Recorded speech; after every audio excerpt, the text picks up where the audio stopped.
Buenas noches. El presidente López Obrador diferenció los homicidios y la violencia. No hay más violencia. Hay más homicidios que todo el sexenio, porque hay menos robos que en los sexenios anteriores. Hay menos secuestros que en los sexenios anteriores. Y delitos del orden federal menos. Donde nos ha costado más es en homicidios, porque se crearon bandas. No hay más violencia y más homicidios. Seguramente será una frase, además de lo controvertida, una de esas frases que quedarán, que se recordarán. No hay más violencia, sí hay más homicidios. Por cierto, sobre una historia que dimos a conocer aquí el jueves, le dimos seguimiento el viernes, ocurrió pues lo que todo indicaba que terminaría ocurriendo. Que los 3 cuerpos que se encontraron en Ensenada eran de los 2 hermanos australianos y de su amigo estadounidense, quienes desaparecieron mientras surfeaban y acampaban en Ensenada. Eran ellos, los mataron, según la autoridad, porque se resistieron al robo de su camioneta.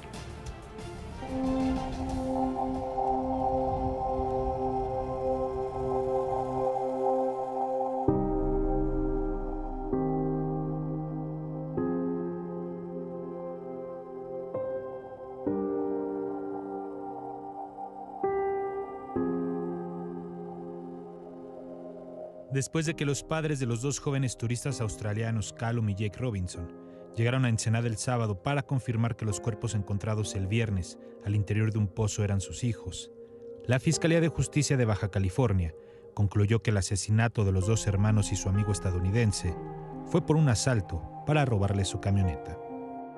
Al acercarse y sorprender a estas personas, seguramente hubo resistencia por parte de ellos y estas personas, los agresores, sacan un arma que tenían en su poder, un arma de fuego, y privan de la vida. Los cuerpos todos presentan un orificio producido por proyectil de arma de fuego en la cabeza. La Fiscalía de Justicia de Baja California informó que Jesús Gerardo El Quecas es el principal sospechoso de la muerte de los turistas. Este sujeto fue detenido el jueves junto con otro hombre y una mujer con pertenencias de los turistas. ¡Solo querían surfear! La confirmación del asesinato provocó el domingo una manifestación de surfistas y pobladores de Ensenada para exigir mayor seguridad. A lo mejor si hubiera sido alguien local, a lo mejor ni la policía acá hace. Es una realidad, ¿no? Ustedes lo conocen mejor que yo, pero pues simplemente tenemos que llegar a un punto de decir, ok, suficiente. Hoy la Cancillería expresó sus condolencias ante el lamentable fallecimiento de Callum y Jake Robinson, así como del estadounidense Jack Carter. Y a pesar de que en la finca abandonada donde se tiraron los cuerpos de los surfistas se encontró un cuerpo más, la Fiscalía informó que este ya llevaba más semanas en el pozo y no tenía nada que ver con el caso. Aún así reconfirmaron la teoría de que el asesinato de los 3 surfistas se debió a un robo. Se acercan con el ánimo de apoderarse del vehículo tipo pick-up para extraer las llantas u otras piezas para ponerlas en el pick-up que ellos conducían, de modelo más antiguo. ¿Por qué mataron a estas 3 jóvenes? ¿Por qué los mataron? ¿Por qué siguen matando así en México? El presidente dice que no hay más violencia, que lo que hay son más asesinatos. ¿Por qué? ¿Cómo van las cifras de asesinatos en el país? Vamos a ver los del 1 de diciembre del 2018 a la fecha del sexenio. Son las cifras oficiales. Los últimos 45 días son cifras preliminares. El número de homicidios dolosos, nosotros sumamos ahí también los feminicidios, es ese. ¿Se puede decir que hay menos violencia con 181,187 mexicanos asesinados o personas asesinadas en el territorio en lo que va de este sexenio? Violencia.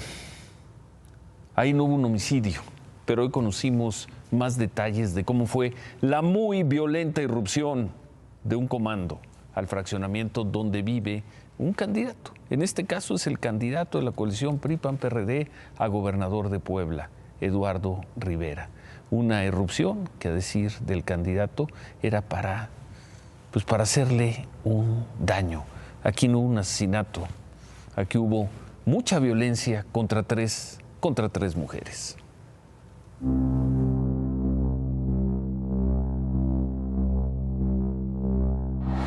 El sábado estuvo en la Sierra Norte de Puebla. Al día siguiente su campaña continuaría por 4 municipios más de la misma región, pero no llegó. Por la noche fue informado del allanamiento del fraccionamiento donde vive. Eduardo Rivera, candidato del PRI, PAN y PRD al gobierno de Puebla, canceló su gira y escribió: "En este momento estoy regresando a la capital. Mi familia está bien. Me comentan que hay personas inocentes heridas". ¿Qué fue lo que pasó? El sábado, desconocidos entraron al fraccionamiento brincando una barda lateral. Se trata de una privada de 12 casas. 3 hombres llegaron a la de su vecina, que está justo enfrente de la casa de Rivera. Entraron por la parte trasera. Una vez adentro, sometieron durante 40 minutos a 3 mujeres, una madre y sus hijas. Según la declaración de las afectadas, las 3 fueron golpeadas por hombres que ubican entre los 29 y 30 años. Fueron amarradas de pies y manos, a una la trataron de ahorcar con una corbata y a otra de asfixiar con un cojín. Los insultos y los golpes fueron la constante. ¿Cómo están sus vecinas? Pues están realmente en un shock emocional. Mi vecina, sobre todo la madre de las 2 hijas, terriblemente golpeadas, ¿no? ¿Terriblemente golpeadas? Sí, la patearon, la descalabraron, ¿sí? La sometieron en el piso, le estuvieron permanentemente golpeando para que diera referencias de mi persona. Para Eduardo Rivera, este hecho es un claro intento de agresión en su contra. Según su relato, los desconocidos constantemente preguntaban dónde está el político. Incluso, según versión del candidato, ellos dijeron: "Lo vamos a recibir con un plomazo en la cabeza". Una de las mujeres amenazadas logró escapar y pidió ayuda a gritos. Una de las hijas de mi vecina logra escapar y literal del segundo piso de su casa se intenta pues obviamente aventar por la ventana para poder salir del lugar donde estaban. ¿Se intenta o se avienta? Se avienta literal. ¿Qué altura tiene eso? Es un segundo piso nada más. 7 metros, 6 metros. Pues unos 4 o 5 metros, ¿no? Aproximadamente. Los gritos permitieron la reacción del vigilante de esta privada, quien a su vez llamó a la policía. 2 personas, aparentemente de origen colombiano, fueron capturados a bordo de este vehículo, identificado por testigos como uno de los 2 que participaron en los hechos. La Fiscalía de Puebla los acusa de allanamiento, robo y lesiones. Desde el sábado, la Guardia Nacional reforzó la vigilancia en el domicilio del candidato. Puebla no merece, ni México, un proceso convulsionado, ni violentado, ni que tengamos que estar siendo amenazados, ni asesinados. Y no ocurrió nada porque quizá el candidato tuvo suerte. Pero violencia, eso es violencia el fin de semana en Puebla. Hoy en León, ante empresarios de Guanajuato, Xóchitl Gálvez dijo que en muchas zonas del país la situación de violencia es insoportable. Nos estamos enfrentando a una de las elecciones más violentas donde la delincuencia está decidida a tomar partido. Ya sabemos que los delincuentes tienen partido y ese partido se llama Morena. Por eso le dije a la candidata Sheinbaum que ella es candidata de un narcopartido. No tengo ningún pudor en decírselo, porque en lugar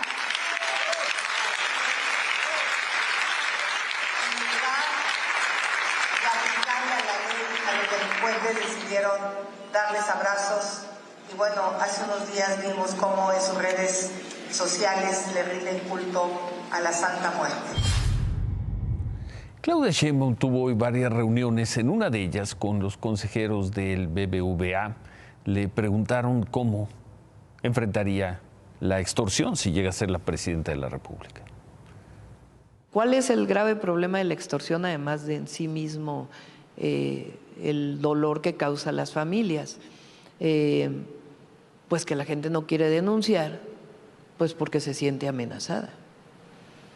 Entonces, ¿qué tenemos que hacer? Pues que la gente pueda denunciar, pero que no necesariamente dependa de la denuncia de la persona el que sea investigado el delito. Y entonces, si logramos, o bueno, lo vamos a hacer, el delito grave, la extorsión, que sea perseguido de oficio y además que haya inteligencia y investigación, vamos a bajar el delito de la extorsión. En la mañana se registraron más bloqueos de grupos criminales en 2 lugares de Zacatecas. El primero cerca de la comunidad de La Quemada, al norte del estado. El segundo en el sur, en la carretera Zacatecas-Tierra Blanca-Loreto. En ambos bloqueos, pues, personas armadas bajaban a los choferes de camiones de carga, de tráiler, de una furgoneta, a punta de pistola, violencia, para luego quemar los vehículos y así realizar los bloqueos. Bloqueos que se suman a los de anoche en 6 municipios del estado: Pampilonatera, Fresnillo, Trancoso, Guadalupe, Enrique Estrada y Villa de Cos. Y lo mismo, hombres armados tomaban camiones, los quemaban, bloqueaban con esos vehículos, carreteras, pasos. De acuerdo con la autoridad, esto ocurrió debido a la detención de 6 personas quienes declararon formar parte del cártel de Sinaloa. Hubo 13 detenidos en distintos operativos del estado. Y en otras cosas, hoy se dio un hecho muy poco común que prácticamente no se había dado en este sexenio. Hoy los 32 gobernadores, los 32, los de Morena, los del PRI, los del PAN, los de Movimiento Ciudadano, pidieron juntos a la Suprema Corte que no elimine la prisión preventiva oficiosa. Esto porque la Corte tiene previsto discutir un proyecto que eliminaría la medida cautelar y así acataría una sentencia de la Corte Interamericana de Derechos Humanos que la declaró contraria a las garantías internacionales. En un documento que va dirigido a la ministra Norma Piña, los 32 gobernadores, todos, dicen que la restricción que se pretende declarar inconvencional se refiere a delitos de alto impacto y de clara repercusión social. Coinciden en que la prisión preventiva oficiosa responde a una política de combate al crimen.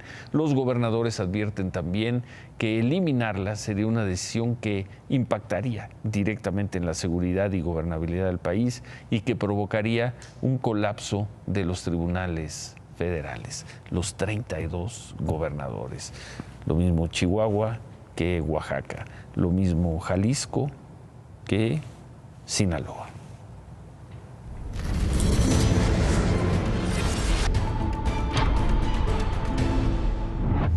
Claudia Sheinbaum tuvo lo que al parecer, según personas que estuvieron ahí, fue una muy buena, muy exitosa reunión con los integrantes del Consejo Mexicano de Negocios. Ahí expuso su visión de la prosperidad compartida, una reunión privada en la que estuvieron presentes, ahí está la fotografía, en pleno el Consejo Mexicano de Negocios. Ahí estuvo Rolando Vega, el presidente del Consejo, estuvo Jorge Esteve, Juan Ignacio Garza, Francisco Cervantes, en fin, el presidente del Consejo, Rolando Vega, dijo que le van a dar todo el apoyo, o le darían todo el apoyo a este proyecto de Claudia Sheinbaum si gana. Más tarde, Claudia Sheinbaum veíamos en la reunión de consejeros regionales del BBVA, explicó sus propuestas y respondió a esta pregunta. ¿Ya se coció el arroz en materia electoral? Bueno, falta el trámite del 2 de junio.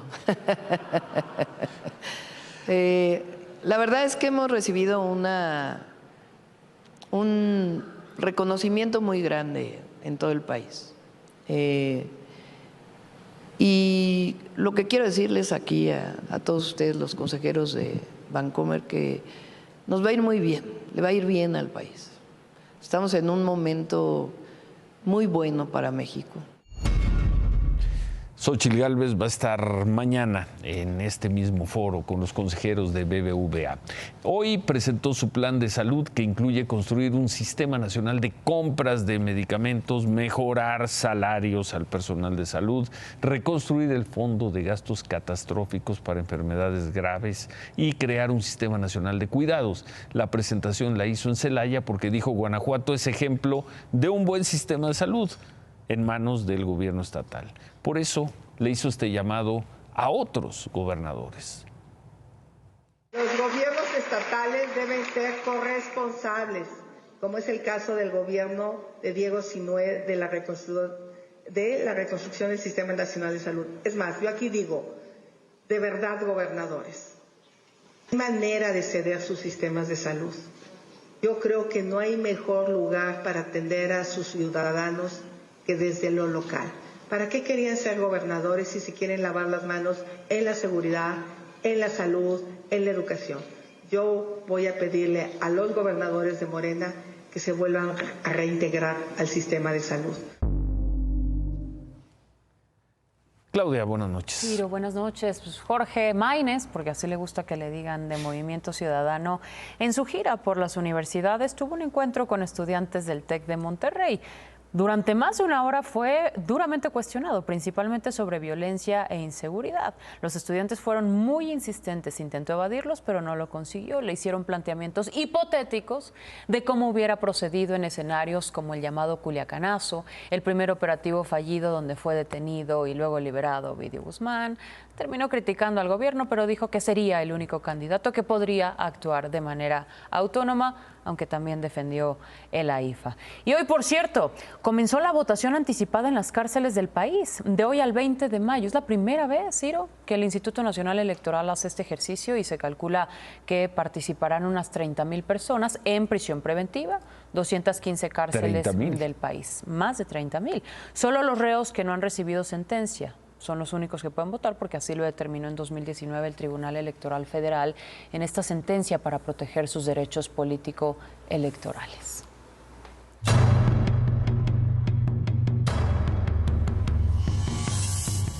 Y vamos a ver esto, porque también de alguna manera, bueno, en fin, vamos a ver esto. El viernes vimos un adelanto de este trabajo de Humberto Payet sobre la que puede ser la mayor fosa común de personas desaparecidas en el país.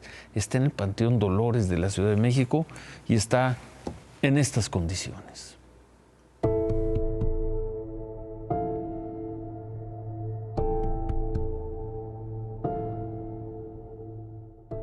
En México, país que se acerca a las 200,000 ejecuciones en este sexenio y supera ya las 100,000 desapariciones, esta es la única fosa común para la inhumación de cadáveres no reclamados entre estos de desaparecidos en la capital del país.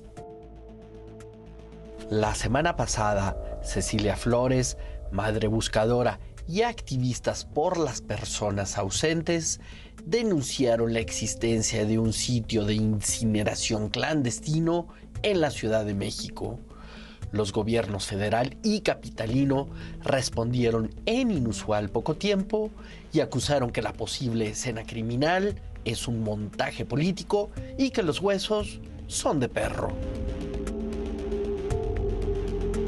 Al otro lado de la ciudad, en el Panteón de Dolores, la tierra de las fosas comunes devuelve huesos humanos que se revuelven con los de perros, distinguibles unos de otros y cuyo aspecto debe ser como el del siglo XIX, cuando a este lugar se le nombró la sexta zona, destinada para ser la última parada de quienes no pudieron pagar un entierro o nadie supo poner un nombre a su cruz. Estos restos no solo deberían estar bien bajo tierra, sino ordenados, catalogados, devueltos a una tumba, honrados y disponibles para su identificación y reclamación por parte de deudos en busca de un familiar desaparecido en una zona de resguardo temporal o panteón forense, así denominado ya en el proyecto ejecutivo existente desde septiembre de 2022 y parte de la intervención gubernamental en marcha en el bosque de Chapultepec.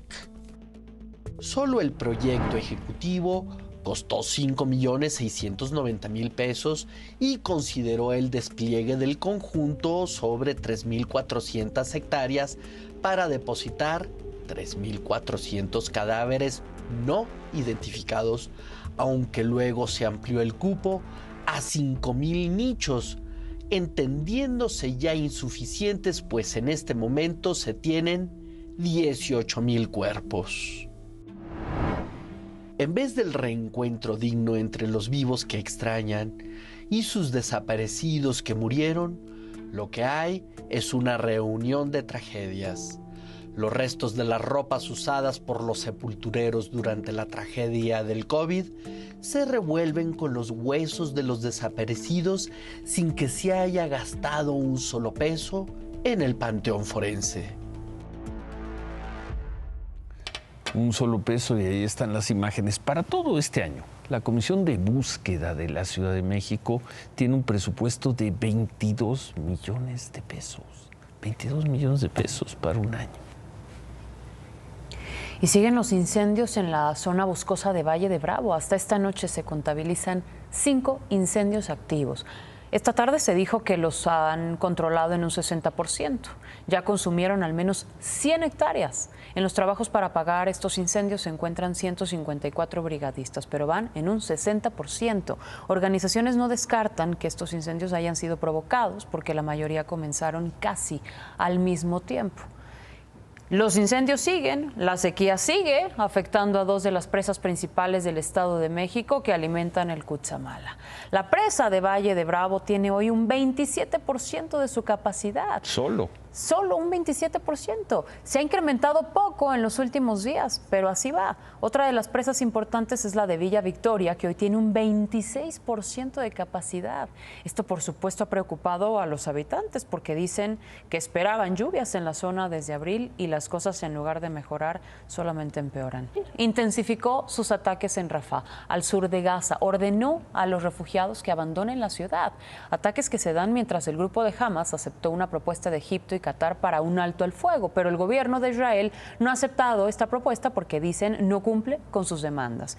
Y aunque también dijo que enviarán una delegación a El Cairo para negociar esta tregua, no se ve para cuándo, Ciro. Todavía no se conoce por completo la propuesta para este alto al fuego, pero hoy ya hubo protestas en Tel Aviv para exigir al gobierno de Israel que acepte este acuerdo. Familiares de algunas personas que Hamas tiene como rehenes desde el 7 de octubre piden que se acepte cualquier propuesta que pudiera llevar a un intercambio de rehenes. Ojalá. Gracias, Claudia. No me puedo ir, Ciro. Y no me puedo ir sin reconocer el tan merecido premio Pulitzer que hoy obtuvo Cristina Rivera Garza. Gran noticia, gran escritora, gran persona y un trabajo extraordinario de muchos años. Felicidades a Cristina Rivera hoy Garza. Obtuvo por ganó eso el Pulitzer. El mayor reconocimiento ¿Con del qué periodismo trabajo? Que da Estados Unidos. Ganó en la categoría de memoria por su libro El invencible verano de Liliana, Gran libro. que habla así del feminicidio de su hermana hace 34 años. Con este libro, donde cuestiona memorias, periodismo de investigación y poesía, fue que obtuvo el premio Pulitzer. Por cierto, que también otros 2 mexicanos compartieron el Pulitzer en la categoría de fotografía y reportaje. Félix Márquez de Veracruz y Cristian Chávez de Ciudad Juárez, del equipo de la agencia AP. Este premio por documentar en esta serie de fotografías la travesía. Felicidades a los 3 y muy en especial, muy en especial a la querida Cristina Rivera Garza. ¿Tú presentaste un libro suyo? Hace muchísimos años. Gracias Claudia. Gracias. David. Octavio Romero es un mentiroso. Da unos datos en la mañanera y otros datos al mercado de valores de los Estados Unidos. Ahorita te cuento.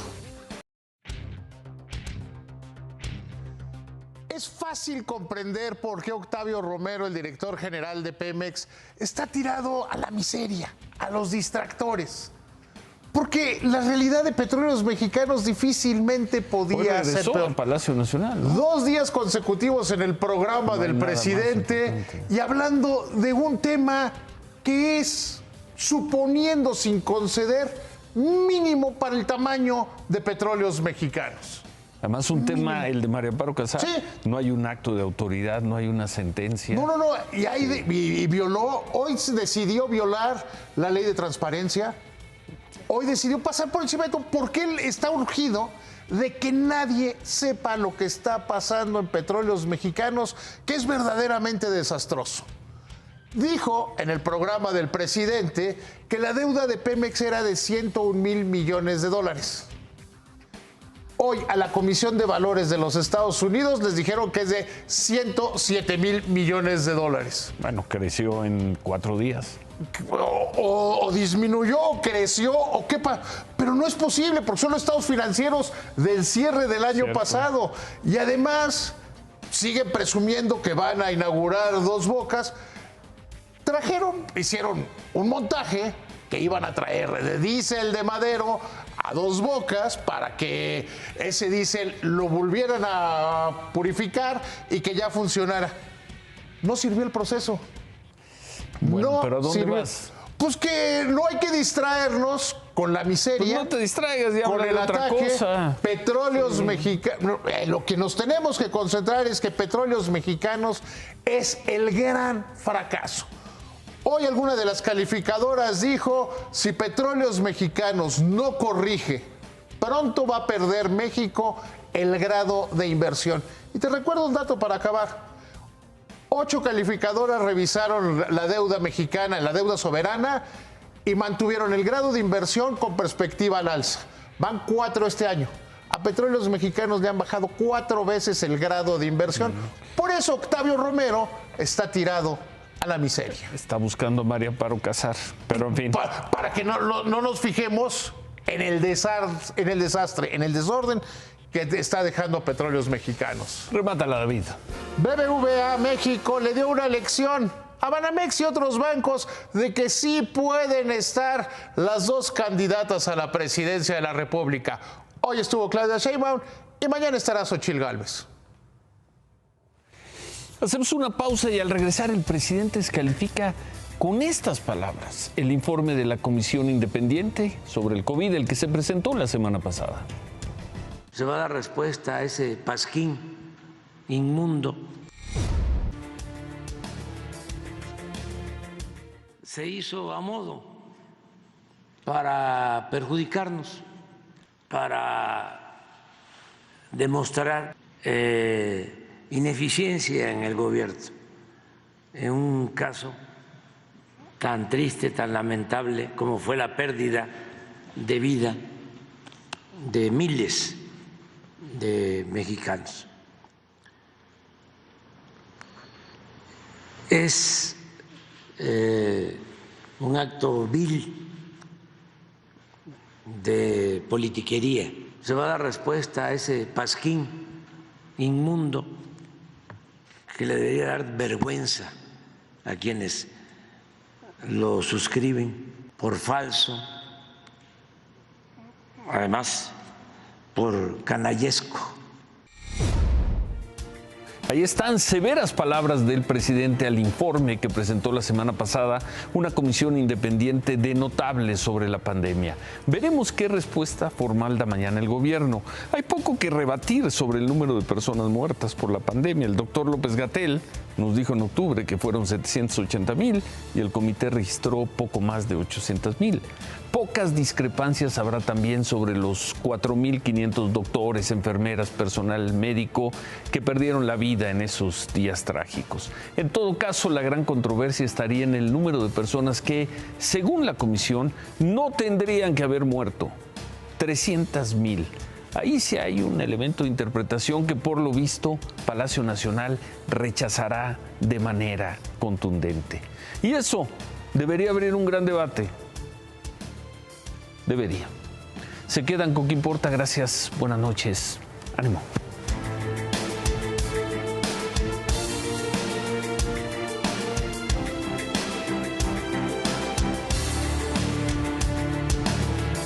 Imagen Noticias, acompáñenos de lunes a viernes, 10:30 de la noche, a través de Imagen Televisión por el 3.1 y síganos también en nuestras redes sociales.